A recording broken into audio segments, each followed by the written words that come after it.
আমার নাম টুকু। আজ থেকে ঠিক 1 বছর 3 মাস আগে আমি পালিয়ে বিয়ে করি। তো আমি যাকে বিয়ে করি সে ছিল খ্রিস্টান, আমি ছিলাম মুসলিম।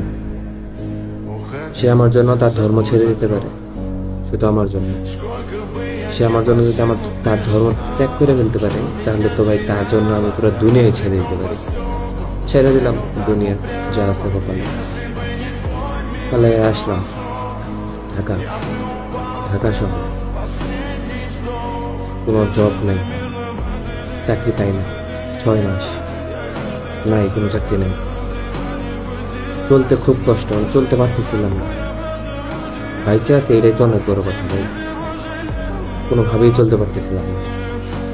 কোনো বন্ধুর যদি মেসেজ দিতাম যে ভাই আমার আজকে সারাদিন কিছু খাই নাই, তোর ভাবিও কিছু খাই নাই, মানে 100 টাকা দিই, আর ওইটাই না কেন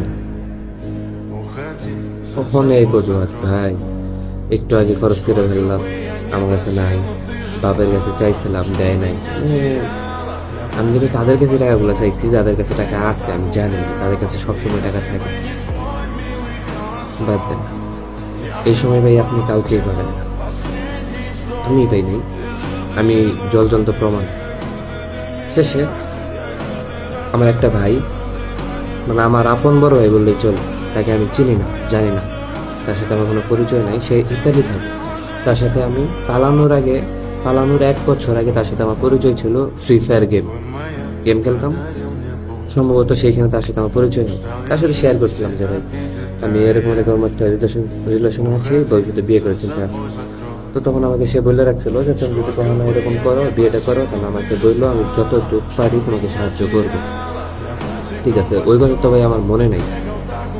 পরে ফেসবুকে কি যেন একটা পোস্ট দিছে উল্টাপাল্টা, তো ওই পোস্টটা সে দেখছে, দেখার পর সে আমাকে বলতেছে যে ভাই কি হয়েছে তোমার, মেসেঞ্জার মেসেজ দিয়ে বলতেছে যে কি হয়েছে তোমার।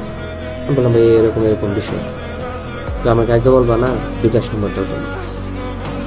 আমার মন চাইতেছিল তাকে আমি আমার বিকাশ নাম্বারটা দিই, কিন্তু আমি সরাসরি বলতে পারতেছিলাম না। আমি বললাম যে না ভাই লাগবে না, দিয়ে না, লাগবে না ভাই, সমস্যা নেই। সে একদম জোর করে আমার কাছ থেকে নিল। আচ্ছা, সে রাতে আমাকে টাকা পাঠাইলো কিছু অ্যামাউন্টটা বলতেছে, আলোটা কে যাচ্ছে। টাকায় বলতেছে যে আমি তো স্যালারি পাইনি, 18 তারিখে স্যালারি পাবো, স্যালারি পাওয়ার পর তোমাকে আমি আড়াই কিছু টাকা দিব। আমি বললাম যে না ভাই লাগবে না। পরে একটা সময় সে যে টাকাগুলো আমাকে দিয়েছিল, ওই টাকাগুলো আমার শেষ, টোটালি শেষ হয়ে গেছে। তো চললাম, চলতে পারতেছিলাম না, 3 দিন না খেয়ে থাকছি, 3 দিন।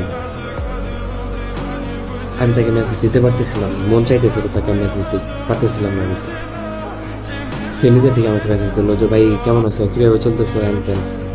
বললাম যে ভাই আসলে লজ্জার কথা ভাই, এরকম এরকম ভাই আমি 3 দিন ধরে না খেয়ে গেছি। সে বলো তুমি আমাকে বলবা না একবার, আমি ডিউটিতে আছি, ডিউটি থেকে বাসায় যাই তোমার কাছে টাকা পাঠিয়ে দেবো। সে পাঠিয়ে দেবো, দেওয়ার পর লাস্ট একটা কথা বললো, কিছু লাগলে আমাকে বললো। তারপর থেকে আবার টোটালি কথা বল আমার চলতে থাকলো। আমার পাশে গ্যাস শেষ হয়ে গেল, গ্যাস নেই, রান্না কি খাবো, আবার 2 দিন না খেতে। আমি তাকে আর মেসেজ দিইনি, সে আমাকে মেসেজ দিল, মেসেজ দিয়ে বলতেছে যে আমার বোনের কে কাপড় চোপড় লাগবো, বা তার কাপড় চোপড় কিনে দিছ। আমি বললাম ভাই তার তো কাপড় চোপড় অনেকগুলোই নিয়ে আসছে, কিন্তু ভাই এরকম এরকম সমস্যা, মানে কেন জানি না, যখন আমি এরকম সমস্যার ভিতরে বেঁচে যেতাম সে নিজে থেকে আমার মেসেজ। তারপর দিল, আবার টাকা দিল। দেওয়ার পর আরেকটা কথা বললো, যে কথাটা যে আপনিও কোনোদিন কারো কাছ থেকে শুনতে পারবেন না, এরকম সাপোর্ট নিজের খুব আপন মানুষও দেয় না। সে আমাকে বললো যে তুমি আমার বাড়িতে চলে যাও, আমি আমার বাড়িতে ফোন দিয়ে বলে দিতেছি তুমি আমার বাড়িতে চলে যাও, যতদিন পর্যন্ত তোমার চাকরির ব্যবস্থা না করতে পারি ততদিন পর্যন্ত তোমার সব দায়িত্ব আমার। তখন আমার চলতে পানি বেরিয়ে বসছিল। বললাম না ভাই এটা তো সম্ভব না, বুঝলেন না, হ্যান। তখন বললো আচ্ছা ঠিক আছে, চাকরি না পাওয়া তোমাকে আমি সব খরচ আমি ঝালাম, আমি এমনি এমনি মাসে 10-20 হাজার টাকা এইভাবে এইভাবে এরে ওরে দিয়ে দিই, ওর বদল যদি আমি তোমাকে দিই। এইভাবে সে আমাকে দিল। কিন্তু ভাই আমার বাপটা বলল, যাই হোক, তো পরে চাকরি অনেক কষ্টে একটা পাইছি। গাজীপুর মামলাতে cycle company, MNT cycle company. তো সেখানে চাকরি করতেছে, আমার টাইমে করতেছে, আমার ওয়াইফও করতেছে। আমি ওয়াইফকে করতে দিতাম না, মানে আমার ওয়াইফ চাকরি করে জব করতে আমি চাইতাম না। তো সে নিজে থেকে করে দুজন যদি জব করি তাহলে মনে করো যে টাকা আসলে রোজ কিছু করতে পারবো। আচ্ছা, তো আপাতত করতেছি। তো আমার চিন্তা হলো ছোটো একটা বিজনেস স্টার্ট করবো অনলাইনে, যে কোনো কিছু ছোটো একটা বিজনেস স্টার্ট করবো। কারণ এখন বর্তমানে এমন একটা সময়, আমার যদি কিছু হয়ে যায় বা আমার ওয়াইফের যদি কিছু হয়ে যায়, চিকিৎসা করার মতো আমাদের কোনো থাকবে না, যে আমি তার চিকিৎসা করবো এরকম কোনো থাকবে না, টাকা পয়সা থাকবে না। ইভেন আমরা যদি মারাও যাই কেউ, আমার মনে হয় না আমাদের মাটি দেওয়ার জায়গা হবে। আর যদি দুজন একসাথে মারা যায় তাহলে তো আমাদের ভাই বেওয়ারিশ, ভাই যেটা বলে বেওয়ারিশ দাফন নাকি কি জানি বলে, ওরকম ভাবে দিতে হবে।